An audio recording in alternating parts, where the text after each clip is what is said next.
আমাদের সাথে আমাদের সফরসঙ্গী হিসেবে এসেছে এখানে। দেখো আমরা লাল কাঁকড়া একটা ধরছি, লাল কাঁকড়াকে অনেক বড় একটা লাল কাঁকড়া ধরছি।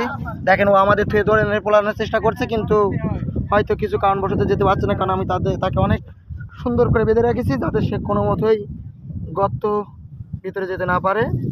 দেখেন কি সুন্দর আমার কাকা লাভের ভিতরে কাঁকড়াটাকে আটকে রাখলো।